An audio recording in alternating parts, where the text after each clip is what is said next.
Hello, everyone. I miss you guys so much. You have no idea. Um, but I thought I would do a um, video and try and go through the slides and see if this might be a little easier for today's lesson. So you should have already done the do now on the attendance form, but if you haven't, I just want to go over it one more time. I forgot to delete this silently. Yes, silently respond to the do now question. Have you ever broken anything and seen what's inside? So perhaps it could be like your piggy bank, or you broke, I don't know, a rock and you saw inside of it. What did you see? And did you ever look at the pieces and see how they make the thing work? So perhaps it could be a car. And when you see all the different parts, right, you see how it gets put together. And yeah, it allows us to drive. So have you ever had that experience? So there is a reason behind it, because today we're again focusing a little more on the literary analysis. But before we get to that, for homework, you're going to work on evaluating homework, but also I think it's classwork. Work on evaluating your thesis statement with the checklist that is provided in today's assignment, and be sure to supply thorough reasoning as to how you accomplish each task. Okay, so you'll find that in the assignment for today. Each person is given their own worksheet, so feel free to write directly onto the Google Doc and it will save your responses individually. So the reason for the do now is because today's teaching point is literary analysis involves taking an author's work apart to figure out how it works and what it means and how each part helps create that meaning, right? So if we're focusing on central idea, right, you get to choose any literary device, technique, or for and how it relates to the central idea, right? So there's many different parts that make up that whole. So I'd like to focus on three components to developing a strong thesis. The what, so that could be a snippet of the plot summary or observation about the text, or central idea. How, so the literary device, concept, theme, pattern that you chose to prove your claim, and the why, so aka so what is at stake, the significance of your idea in terms of understanding the text as a whole. This is the arguable part of an analytic paper. Okay, so even though it falls under literary analysis, there's still some argument to it as well. So what, how, and why. So those are the three that you're focusing on when composing a thesis statement. So like any argument paper you have ever written, you must have a specific, detailed thesis statement that reveals your perspective, which must be debatable, or in terms of it could be interpreted in different ways, right? So making sure you're able to support your interpretation of that particular evidence. A thesis is arguable when someone could take the same theme, symbol, idea, character, and prove something entirely different, right? So again, we're seeing the similarities between the argument essay and the literary analysis. However, the structure of a literary analysis is completely different than the argument essay, right? Because we're not writing a 5-paragraph claim, counterclaim, rebuttal, right? You're writing a 2 to 3 paragraph response that still has to prove something. So it is stated as fact, something that can be proven. However, it does not state a fact that can easily be found in the text, right? So it shouldn't be something that can be easily found in the text. So yeah, something that goes deeper within the text. That's why it's a literary analysis. You're analyzing specific information in order to have a deeper understanding.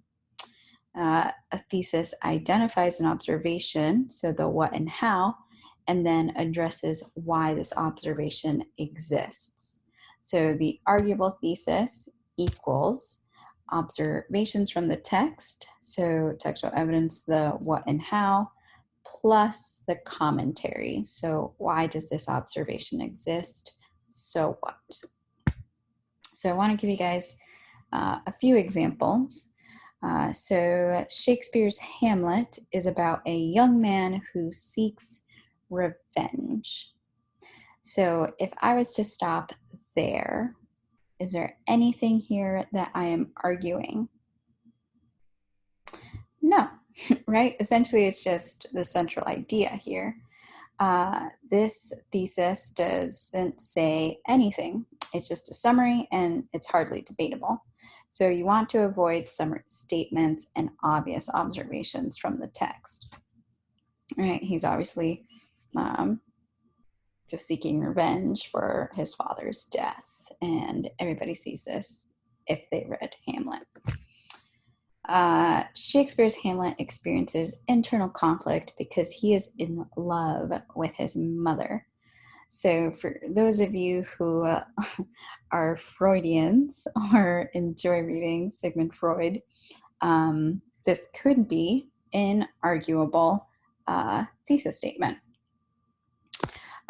So here, this thesis is obviously debatable because some people might not believe that he is in love with his mother. Very controversial. So the how is the observation. We see internal conflict. So that is the literary technique that we're going to be using for this particular literary analysis. The why, that he is in love with his mother.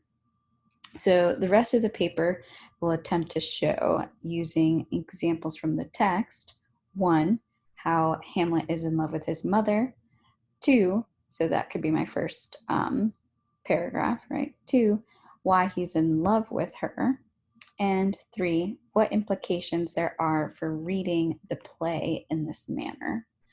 So that's one example. Here's another one.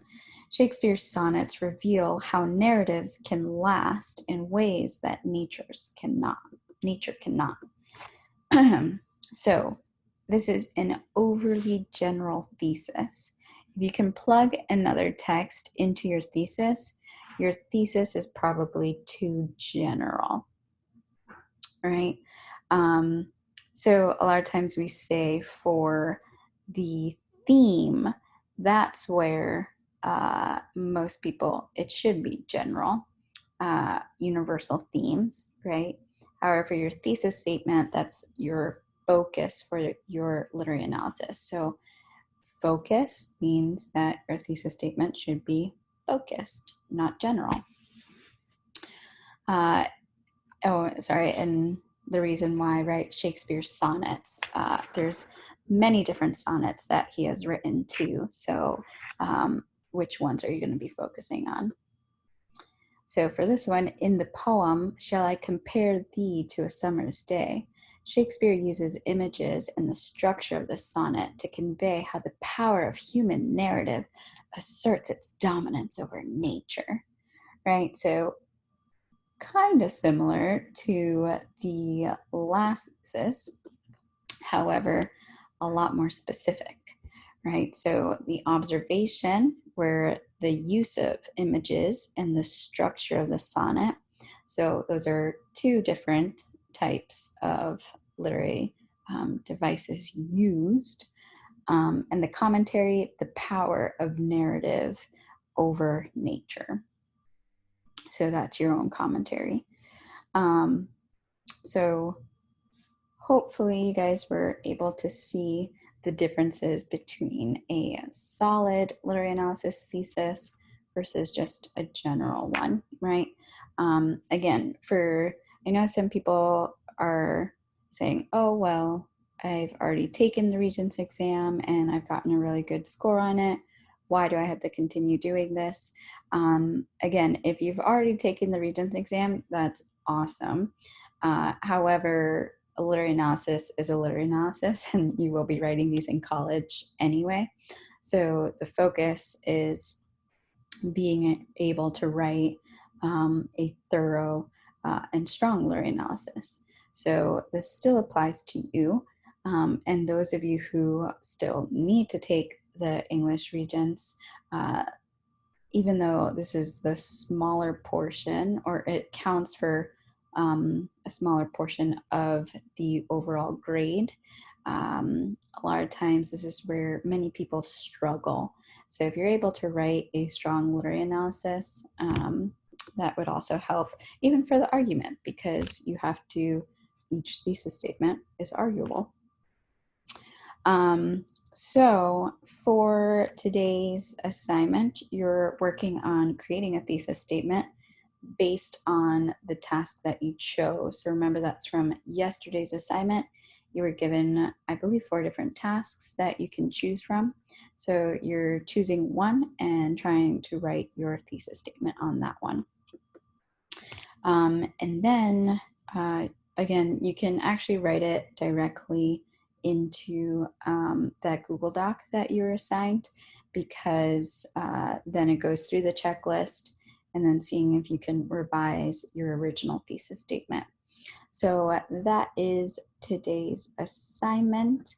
Hope you guys are doing well. Again, feel free to reach out to me at any point, and if yeah, you guys want to send anything positive that's going on in your life, or just life updates, that would be great too.